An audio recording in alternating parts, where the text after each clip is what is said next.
What's up, guys? Marty from Team Peace and Pass, and I'm doing top decks to be on the lookout for when it comes to national season. Southeast Asian Nationals just finished up over the weekend. We saw Fire Luxem Zander take the win for first place.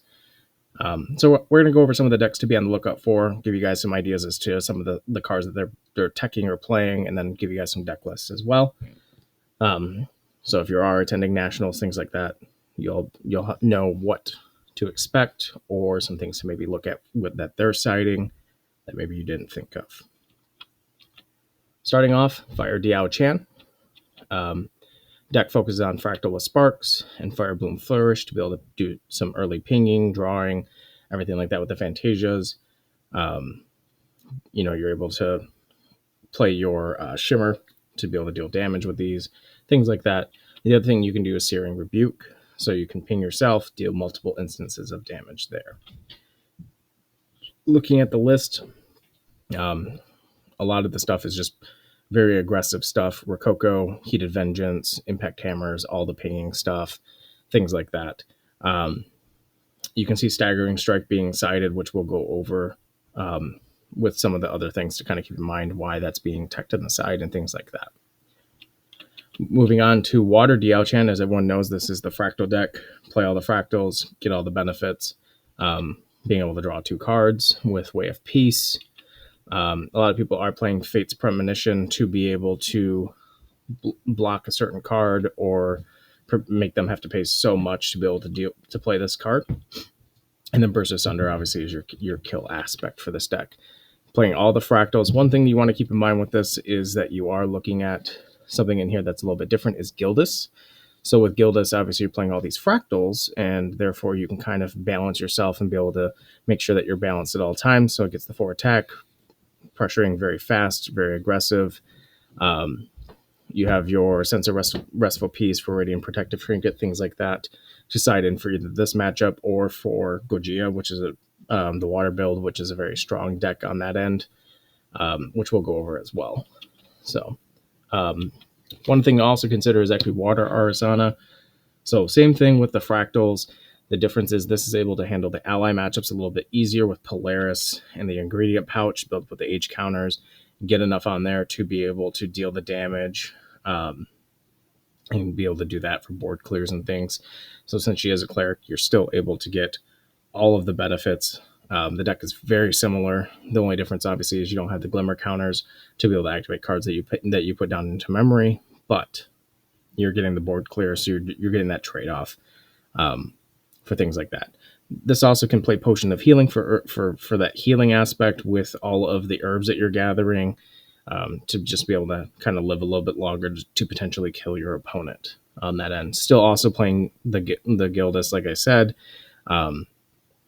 The only thing that I didn't, Frostmourne Paladin, Way of Peace, it's very, very similar to you're basically just swapping your material deck around a little bit there.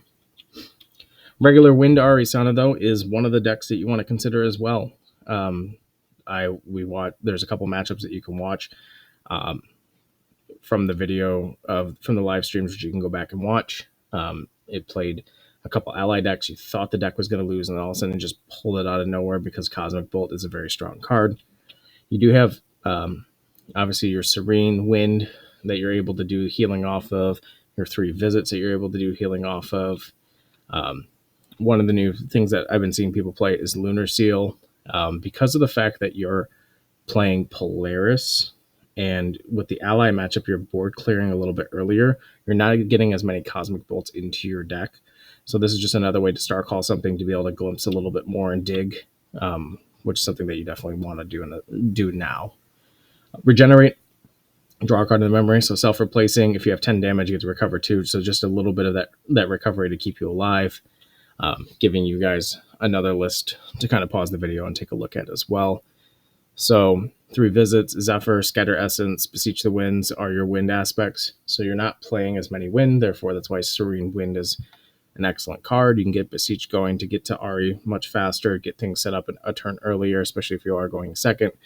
Getting that into play, getting the Polaris into play, and start doing those counters early as fast as possible is definitely something to consider with this. Looking at Xander, there's 3 different builds to look at. Fire Luxem. Striking Illuminance is a very disgusting card. You can watch one of the matchups he was able to do, striking Illuminance into 2 Light Weavers, so it did like 40 damage with all the reveals and everything like that. Reprogram is something that people are playing again as a floating memory, but because Shimmercloak Assassin for allies is again a thing that is coming up, with Wind Allies being a very strong deck again, considering the fractal builds were dominant for both Ascent Seattle and for Southeast Asia. So people are playing your ally matchups. Shimmercloak's the big thing, especially with that, being able to rally advance and all that stuff, which we'll go over again here in a little bit.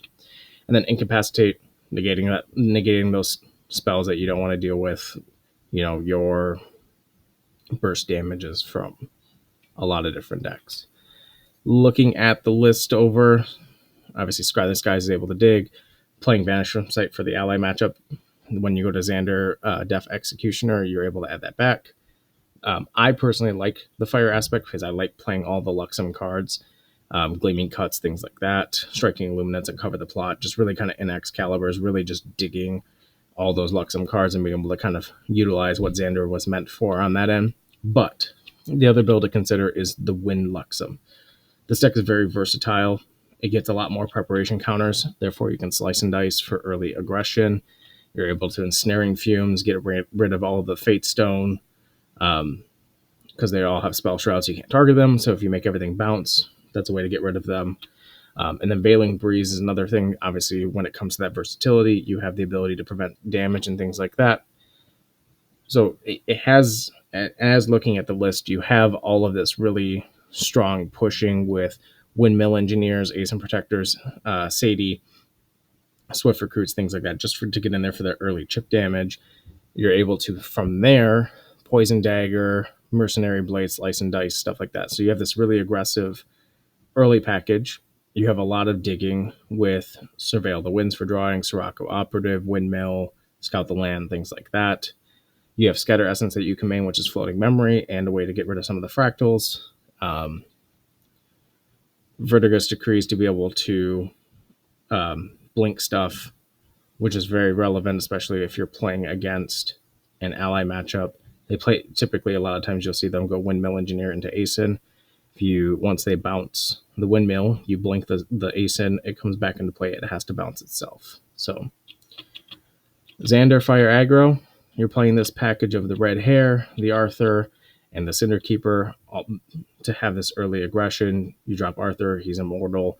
You drop the horse, it's swinging in, discarding drawing, or you have Cinder Keeper for just another way to get a unique human fire ally on board. Very aggressive deck. You have your Blazing Throws, your Gilduses. Everything just speaks aggression in this deck. So something to keep in mind, especially if you are going to go up against this matchup, to be on the lookout for. This deck can just do so much damage within a couple turns.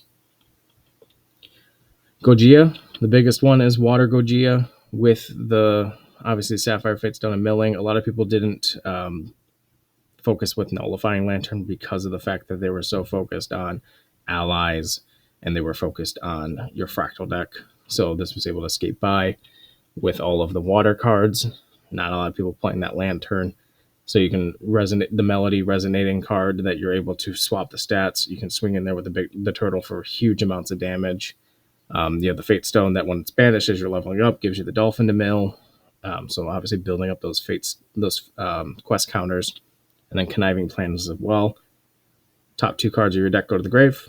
If you have 4 water, you draw a card in memory, so it's self-replacing. The preps don't obviously matter. You just got to mark them.